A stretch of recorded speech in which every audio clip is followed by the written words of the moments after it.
Halo,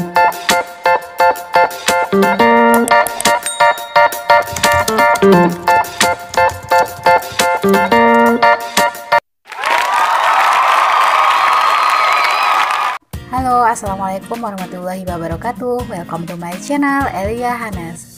Oke, sebelumnya bagi yang belum subscribe dulu, kemudian nyalakan tanda loncengnya agar kalau aku upload video terbaru teman-teman dapat notif ya. Baiklah, pada kesempatan hari ini aku akan membahas salah 3 jurusan S1 yang sering disamakan, padahal itu beda banget ya guys. Kira-kira apa aja jurusan itu? Simak video ini sampai habis, jangan sampai ketinggalan agar tidak menimbulkan gagal paham ya. Yang akan aku bahas kali ini adalah jurusan S1 Oceanografi, Ilmu Kelautan dan Perikanan. Ya, sama-sama berkecimpung di air kan, tetapi tiga-tiganya itu berbeda ya, berbeda banget. Jadi video ini bertujuan untuk sharing informasi tentang perbedaan ketiga jurusan itu, yaitu Oceanografi, Ilmu Kelautan dan Perikanan. Karena jika di dalam masyarakat salah satu jurusan itu digolongkan sama, masih dibilang sama ya. Misalnya gini ya, misalnya aku Oceanografi, KKN di daerah tertentu. Kemudian dari perkenalan itu pasti ada yang tanya, Oceanografi mancing ya? Atau oceanografi naik kapal ya? Jadi kita bahas satu persatu ya. Dan video ini juga sebagai pengetahuan bagi teman-teman yang ingin mengambil jurusan tersebut di S1-nya, apakah oceanografi, perikanan, atau ilmu kelautan. Oke, yang pertama oceanografi. Jadi oceanografi yaitu ilmu yang membahas tentang kelautan dari segi fisiknya, dominan fisik ya. Jadi yang dipelajari yaitu ada fisika oceanografi, ada biologi juga ada, kimia juga ada. Dan sebagai contoh begini kalau oceanografi itu ya guys, jadi seperti gelombang itu dihitung berdasarkan detiknya, panjangnya berapa, kemudian tingginya berapa, kemudian terjadi di daerah perairan dangkal, menengah, atau perairan dalam, dan apakah gelombang itu membawa sedimen atau enggak. Kemudian arah arusnya sejajar dengan pantai atau tegak lurus dengan bibir pantai, dan apakah itu berbahaya atau tidak. Kemudian ada pasang surut. Jadi pasang surut itu terjadi di siang hari atau malam hari. Kemudian pasang purnama kapan, jenis tipe pasang surutnya apa. Dan juga ada bangunan pantai. Jadi pada saat sebelum lulus, terutama penelitian itu, teman-teman diarahkan untuk menganalisa jadi bangunan-bangunan yang ada di tepi pantai, misalnya breakwater, kemudian buoy, dan lain sebagainya.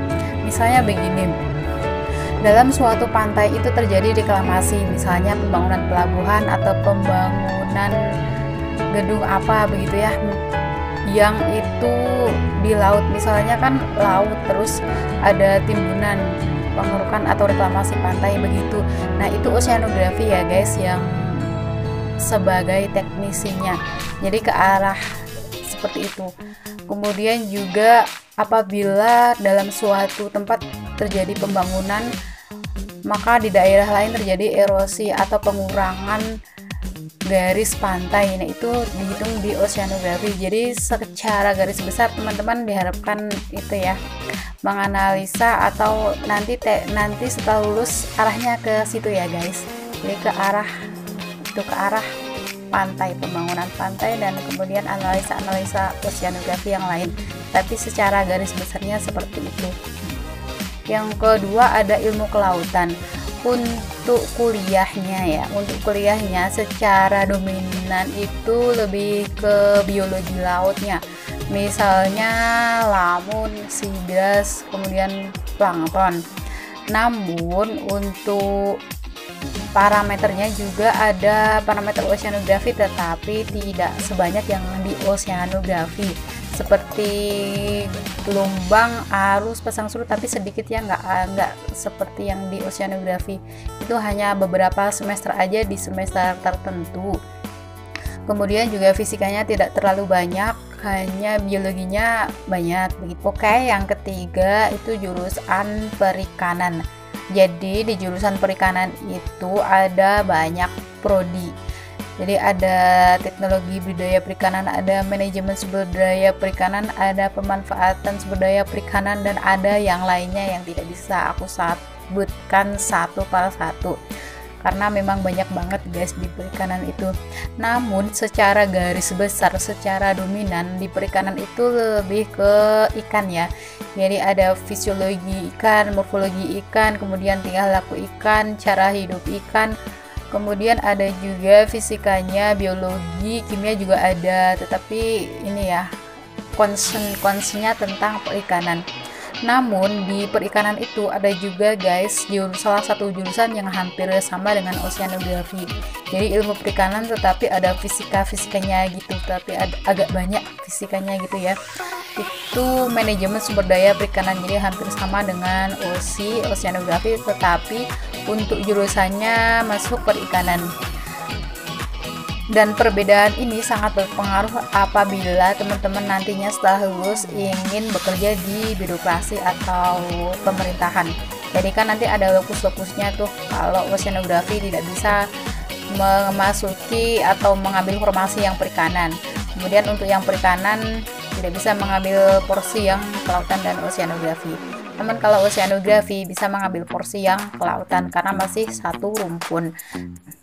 Oke guys, jadi itu penjelasan dari aku, dan aku sendiri terjun di jurusan oceanografi, makanya aku sharing pengalaman ini karena di luar itu sering dapat pertanyaan begini, jurusan apa kelautan, jurusan apa oceanografi, mancing ya, naik kapal. Jadi kalau mengambil jurusan ini harus sabar menjelaskan ke masyarakat karena jurusan ini belum terlalu familiar di masyarakat, terutama di gunung karena aku tinggalnya di daerah gunung. Namun kalau perikanan itu sudah familiar ya, jurusan apa perikanan tentang ikan, oke lah, mereka masih memahami. Oke, sekian dulu video kali ini. Semoga informasi dari aku tadi dapat membantu teman-teman bagi yang ingin mencari informasi tentang perbedaan ketiga jurusan itu. Oke teman-teman, itu perbedaan jurusan dari aku. Kemudian semoga informasi tadi dapat membantu teman-teman. Kemudian jangan lupa teman-teman subscribe channel aku dan tekan tombol loncengnya agar teman-teman tidak ketinggalan tentang video menarik yang akan aku upload selanjutnya. Kemudian stay tune, see you.